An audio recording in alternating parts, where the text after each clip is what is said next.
नमस्कार मंडळी, मी राजेंद्र बुडेकर तुमचं स्वागत करत आहे माझ्या ब्लॉग मध्ये। तर आज मी असे ओरशीत तर आमचं बंटी दादा असा त्याच्या मामाकडे आज राखण देवची होती, देवाचा देणा देवचा होता। आपल्या कोकण आणि कोकणची संस्कृती काय वेगळीच आहे, जगा वेगळी। तर हे प्रतीक असा माझ्या बाजू। नमस्कार। तर आता मी न्यूट्रिशियस काय न्यूट्रिशियस काय न्यूट्रिशियस हे म्हणतात काय त्या बिस्किट पुढे आणून जातं बंटी दादा।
पतल्या पुन्हा काय म्हणता? पुन्हा बरं आहे। तू कधी आलास पुण्यात? पुण्यातून आलो मी भरपूर दिवस झाले, 1 महिना तरी आलो। 1 महिना? हो।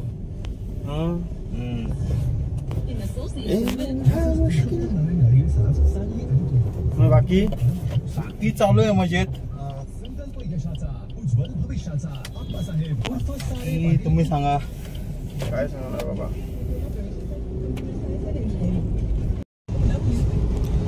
तर हा आहे आमचा मुंबई गोवा महामार्ग, मुंबई गोवा महामार्ग। गोया नाही, गोवा। हा गोयान म्हणायची पहिले, नाही गोयन म्हणायची, आता बंद आली ती। तुला माहिती आहे तरी, तुला माहिती होता हा? हो, गोयान म्हणायची ते। हो माहिती। किती सुंदर वातावरण आहे बघा पावसाचं, आणि सगळं असं वाह क्या बात आहे, चुम्मेश्वरी। मस्त वातावरण।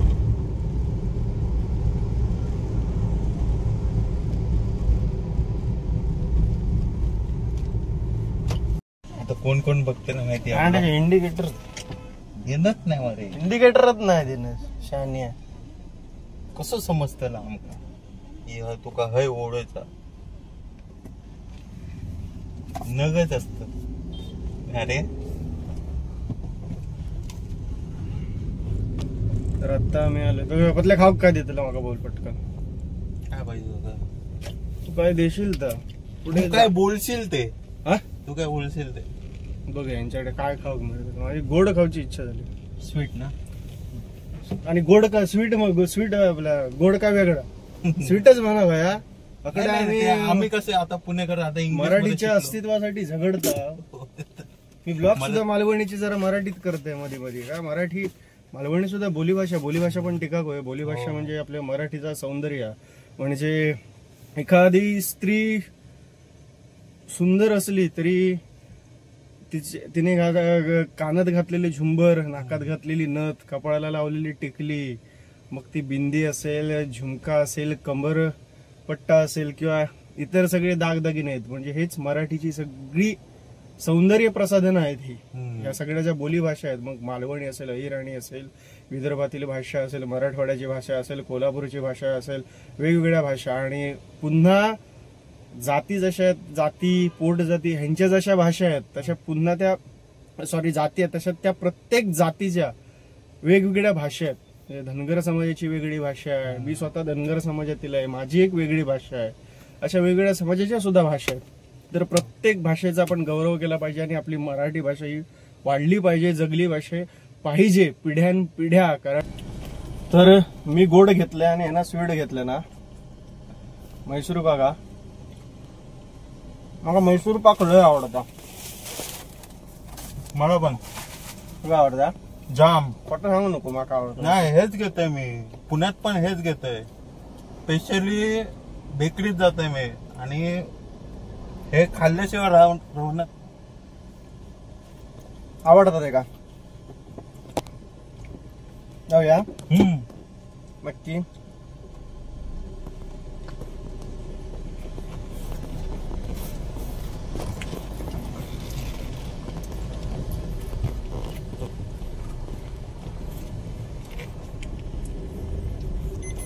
पावसाळ्यात गोड खाऊची लय मजा.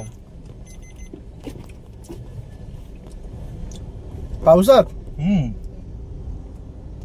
कोणी सांगलं? आमचं स्वरूप असा आणि तो मोठा शेफ असा. एक आहे असं तो रॉयल ऑर्चिड सेंटर, कल्याणी नगर, पुणे. त्याच्या हॉटेलला royal orchid centre, royal orchid centre पुण्यात तो मोठा शेफ असा. आणि आमचा अहम भाग्य आमका त्यांच्या हातचा कधी ना कधी असा खाव मिळता. तर आज ते काय करतो पापड आणि सोरकरांची दाल. आम्ही दोघे शाकाहारी आहोत, मांसाहारी लोक जेवक बसली.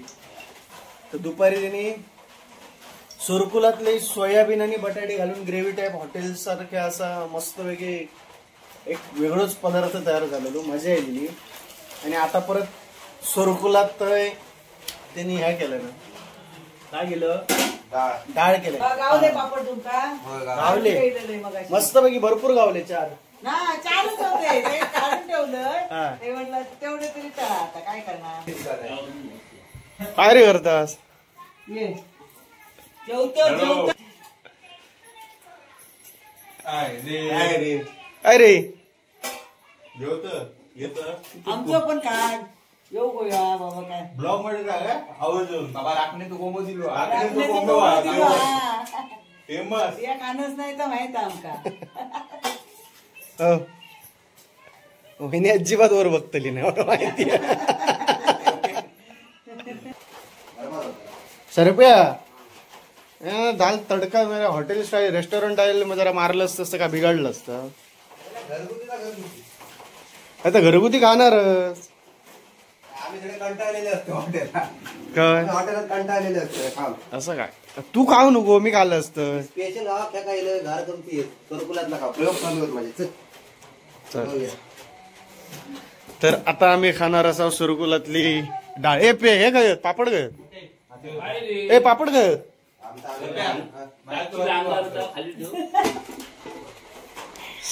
तर हे असत आमचे पापड.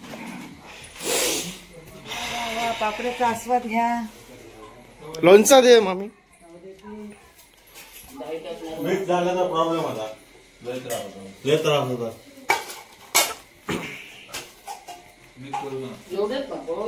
हो तेवढेच होते आमका दिले. पण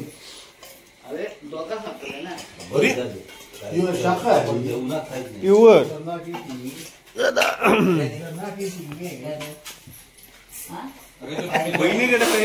गेले. अरे